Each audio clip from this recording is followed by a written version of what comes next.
What's up, cyber world? Welcome to the Ash Said It Show. I am your host, Ash Brown. Yes, and I appreciate all of the love and support that you guys have given to the show. Of course, to ashsaidit.com, of course. Definitely appreciate all the love and support out there since 2014. You guys have been supporting me, and I love it, and I thank you guys so very much.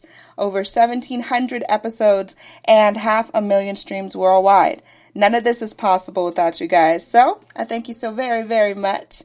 Today, we are joined by one of the co-founders of Soom Foods, the wonderful Amy. Hey, Amy.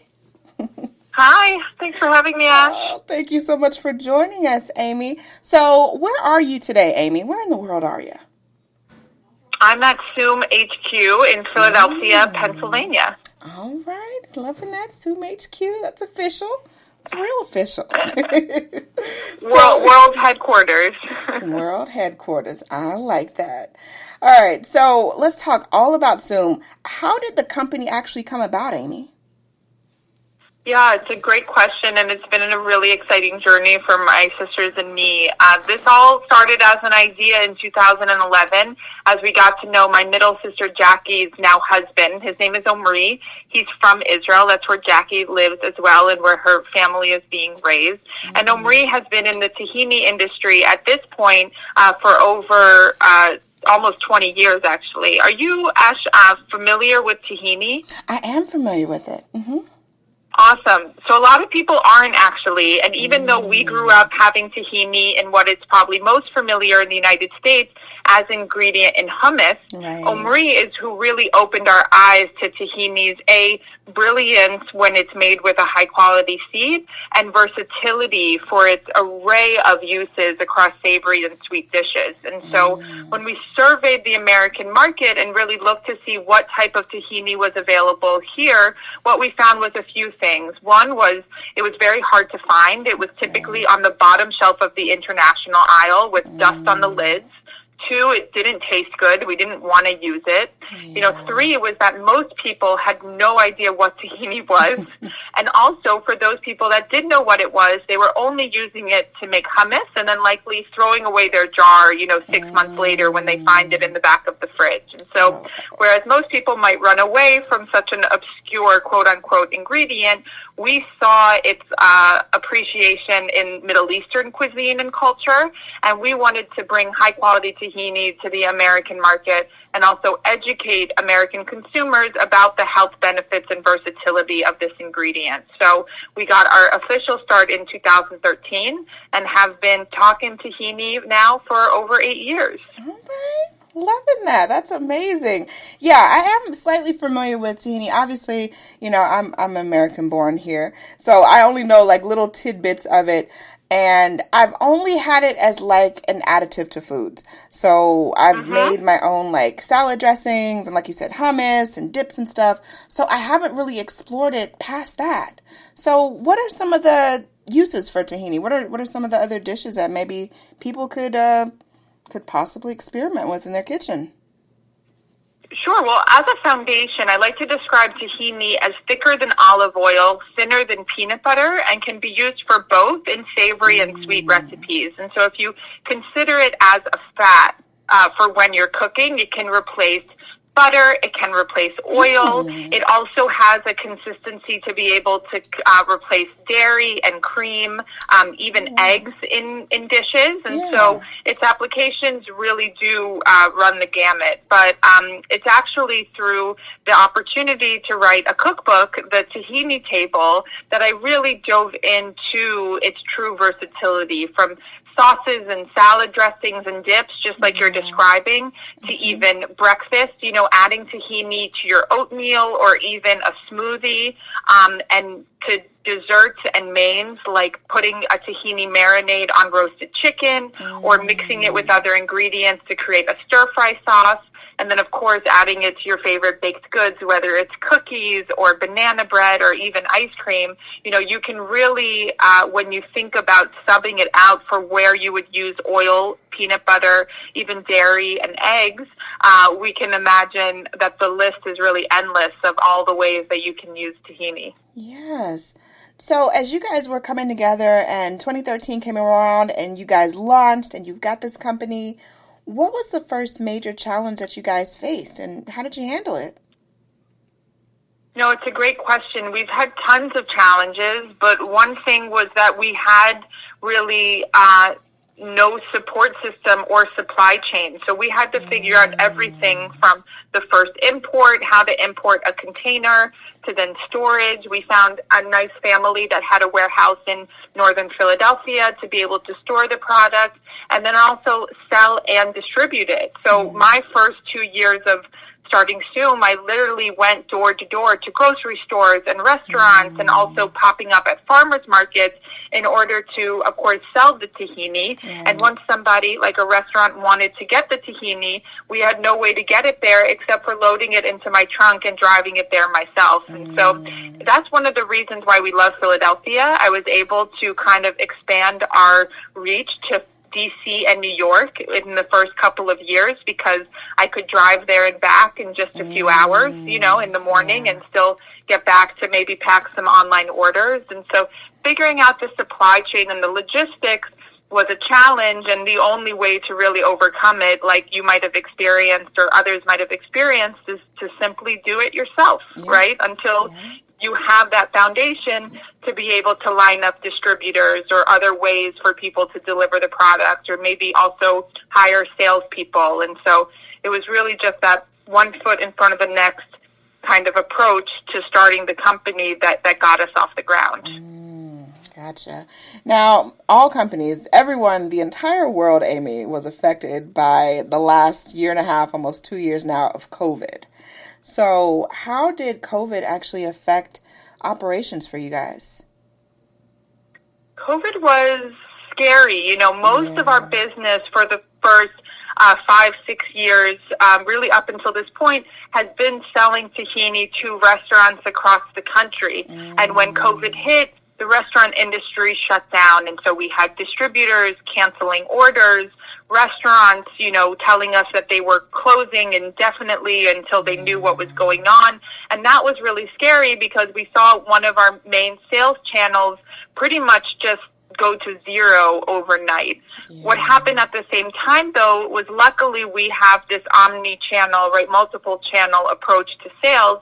And so our product was available in grocery stores and our product is available online. You can always get it on soomfoods.com and also Amazon. And so whereas the restaurant industry closed down, at-home cooking increased. And so people were searching for tahini more. People were ordering tahini from our website and, of course, from Amazon. And also people were buying tahini in the grocery store. And that was one of, through such a devastating time, was so inspiring and exciting to me to know that tahini had slowly made its way into being a more familiar pantry staple, that during a crisis, people were interested in bringing it into their homes, whether for the second or third time, or maybe even for the first time. It really solidified that tahini has grown a lot over the past, just shy of a decade. And so even though COVID was really difficult and was a strain on our some of our sales channels, it had its benefits through other channels and other places in the business too. That's awesome. Awesome. For you, Amy, as one of the co-founders, what has been your proudest moment with the company? It's such a great question. It's so thoughtful. And when we started the company, we really wanted our values to be embedded throughout. And it was actually during COVID that I feel during any crisis that your values are able to come to the forefront. I think when things are easy, these these value statements by brands are a little fluffy, and it's during the hard times that you're able to show your true colors. And so, when we started to have increased demand for our products online, that meant we needed more help in the warehouse. And so we were able to actually hire during COVID, which was something that I was really proud of, considering that a lot of people were out of work. And we were also able to support our employees with their families during such a challenging time. We have people with kids. One of our warehouse employees' sons was out of school, and it was hard to find a safe and consistent place for them to go every day. So we brought a teacher into one of the rooms of the office until we could sort out, what their care situation would be like. And so having the opportunity to provide jobs and contribute to the economy, and also to treat our employees and by extension our customers like family is something that I'm most proud of. Yes, that's a beautiful thing. Wow. Well, kudos to you and your team and everybody that was able to make that happen, because I'm sure that your employees were super happy to, to have a teacher there and to have a safe space for their kids, because most families, there's single parents here and there, or parents that have to work, they can't be there with their kids. So that's awesome. I love that. Thanks. And, over the last few years, my sisters and I know we were going to talk about this, but not just as young entrepreneurs, but young female entrepreneurs, one of the hardest things is balancing work and kids. And we, always wanted our employees to respect the fact that we were balancing that. And in the event we had to stay home with our kids, that's just the reality of the situation. Right. And of course, that respect needs to be reciprocated. And so to be able to support other working parents, and also, not parents, people that just have real life things going on outside of work, is an important value of our company. Yeah, that makes a difference. I love hearing things and stories like that, because, it solidifies that you guys actually care, because there are a lot of companies and corporations that are operating right now as we speak that they do not show as much compassion as you guys are showing towards, the people that are helping keep Soom Foods alive, and helping keeping things going. And I think a lot of times these big corporations and these big companies, they forget that people are actual people with lives, and they have things going on, and you've got family troubles, or, childcare for the kids, or different things like that. And unfortunately, I've known a lot of people in the last year that have unfortunately lost their jobs because their place of employment really was, had a hang up about everything dealing with COVID, and really didn't care about what was or wasn't happening, which is, it's heartbreaking to hear that a company, is like, well, you either got to stay home with your kid or you got to come to work. Oh, you're going to stay home with your kid? All right, well, deal with it. So it's heartbreaking to hear. It is heartbreaking. Yeah, it is. And it's so short-sighted, because exactly like you said, Ash, our people are the soul of what's keeping Soom going. And Soom Foods is only as strong as our employees. And so actually a perfect example of that is today, and today's, September 14th, whatever day this might air, we launched a rebrand. And that is a very long process. It actually took us pretty much a year in order to redo our look and our labels and our website. And I have a almost 4-month-old baby. And so if you think back to that, the idea for the rebrand started when I was just pregnant, not to mention the fact that the past 3 months I've been on for 6 weeks or so maternity leave and part-time, kind of sorting out how to get back to work with the new baby. And it was my team that saw through this huge project, and I'm just so appreciative of them. I just expressed it to them when we hit go on the new website, which is soomfoods.com, if I can plug that in, because they're so important, and I would never have been able to do it, of course, without them. We never would. And that's not how businesses grow. Businesses grow by bringing the right people into the right seats and having a common goal and supporting each other through that. And so today especially is a very, special day, because it's really come to fruition how appreciative I am of my team, and how I think my loyalty to them and supporting them yields back such loyalty and support to the company also. Yes.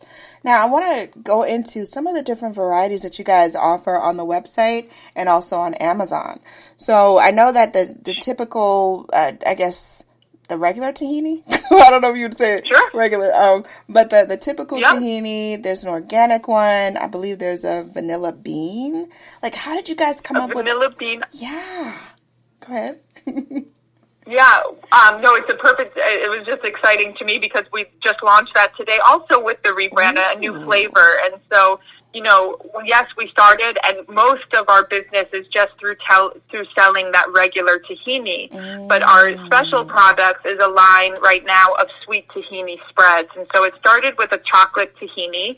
We really targeted something like Nutella or other chocolate spreads that are not as healthy. And as young adults and now young mothers and, caring about health and fitness, we wanted something a little healthier. So we have a chocolate tahini. We also have an even, souped up version of that in our dark chocolate sea salt tahini, which is phenomenal.